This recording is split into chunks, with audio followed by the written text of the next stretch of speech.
Yeah, just one quick announcement. Prophet Brown got an injury here, going to miss certainly the first part of the season. We'll see how it plays out. Certainly hopeful to get him back here at some point. I think that's very much a real possibility, but we'll see how that progresses. So kind of a non-contact, kind of a unique situation. Hate it for him because he's been playing really well. Obviously, he's had one of the more rapid ascents here in terms of just all the years that he's been here and just watching him improve as a player and become a big part of this team. So hate that we won't have him the first few games, but excited to see our guys step up, and we'll look forward to his rehab and getting him back here as soon as possible. You expect him to be able to play? So we do. Yes. Are there any other injury updates that we should be aware of? A couple guys that maybe weren't here today? Nothing huge. And just a couple of kind of normal camp things, but not anything right now where we would expect people to miss time. How's Jacoby?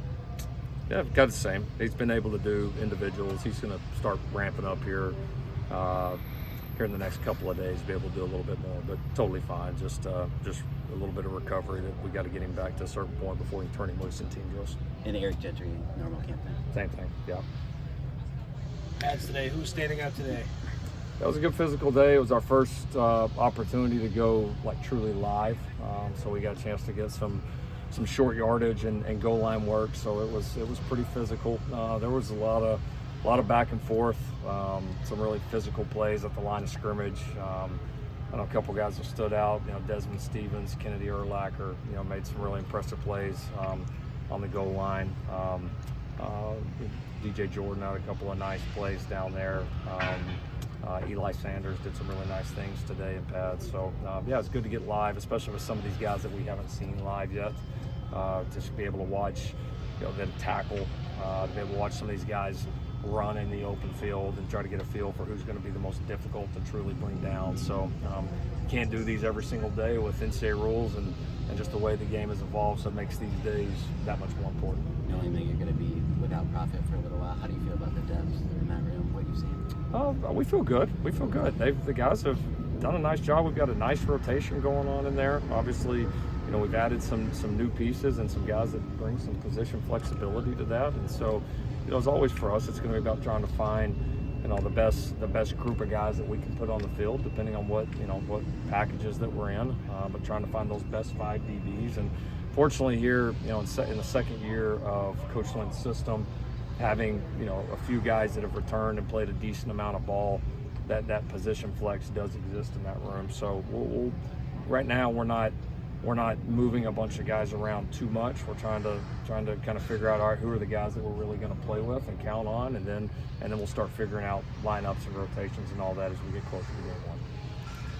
Any of those younger guys in the cornerback room who've impressed you, who you think might be able to? Yeah, I would point out, Braylon Conley has really had a strong camp. I've been impressed with kind of his growth, and we saw flashes of that in spring. So this is something we were hoping to see, but he's had a strong camp. Marcellus certainly continues to improve. Like some of the things that he's doing.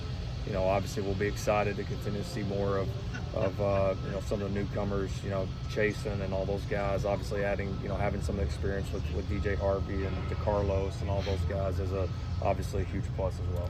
8 days in, what's your assessment of the offensive line right now? I like where we're at. I like the group. A lot.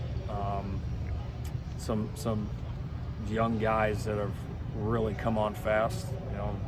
Credit to Coach Hansen on just kind of the development of some of these guys, because you got some guys really rapidly improving, which makes you feel better about competition and depth.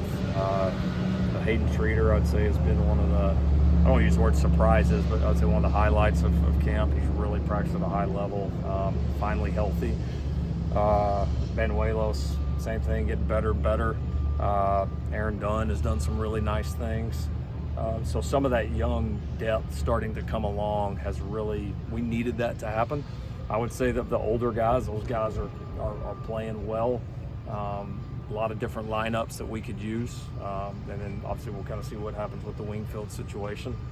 But I feel good. I honestly feel better about it than I did from a depth perspective than I did leaving spring, because I see some of these young guys, Makai Sena, see some of these young guys starting to make a move right now. Does it also help you with the depth of tackle? Has Elijah Bicona maybe surpassed some of your expectations? He's done a good job. He did some really good things in spring. We were able to rep him a lot in spring.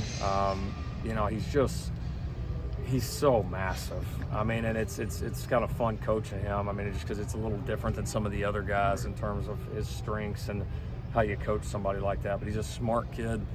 He's still raw, but he's getting better fast, and he wants to be really good. So yeah, no, I mean, all of those, that young group of guys right now, their ascent is important, not just for this year, but obviously for the future.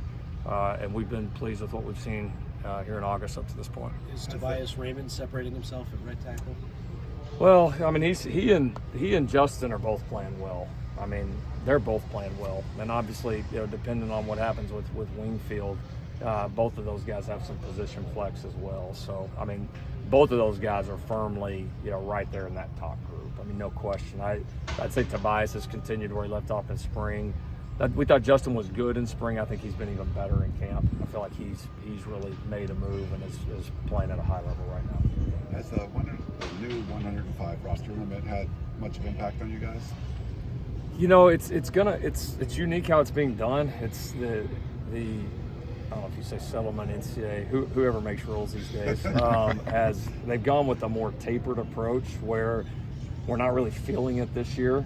We'll feel it a little bit more next year, and then each year it's gonna like work its way down to 105. They've got these designated, we call them designated survivors, but they've got these designated athletes that as their eligibility runs out, or if they transfer in the school, you don't lose the player, you lose that spot. And so it'll cause everybody to eventually whittle down to 105, which will be an advantage for us. I mean, we're playing teams that carry, and especially in this league, sometimes I don't think people realize carry 30 more players on their roster than we do. I mean, you know, Nebraska easily carries 30 more guys on their roster. There's Title IX and all types of things with it. It'll be competitively good for us when it gets to that number where the playing field's a little bit more level. See one more? When you evaluate junior college players, do you look for any specific characteristics, or is there something that kind of makes them different from like a transfer or a high school guy? I would say, you know, probably just I think the references in junior college are really, really important. Knowing people that are around them, being able to kind of get an idea of, you know, what they're like. A lot of times you don't know these kids. You don't know a lot about them. Obviously, there's some really good junior college football across the country, obviously here in this state as well. And we've had some really good luck throughout the years with it. But I think having those connections and those relationships with coaches and people in that level that you can rely on, and you know, Wayman's a great example of that. I mean, we probably would not have taken Wayman had we not had a few people at his junior college, some former coach or guys that are coaches, guys that we had relationships with or have worked with, that told us what he was like. But I love junior college guys, because the one thing you know about junior college guys, like, they love football. Like, I ain't had many junior college guys that didn't love football, because if you don't love football, you know, you might not be very motivated to go play at a junior college, because it's a challenging way. There's no doubt. But if you want it bad enough, you will. And so typically they have that. So if they have character and you feel like you like what you see on tape, you know, you can get a diamond in the rough. And obviously we feel like I know that we got one now. Yeah. Thank you, Coach. Thanks, Coach. Coach.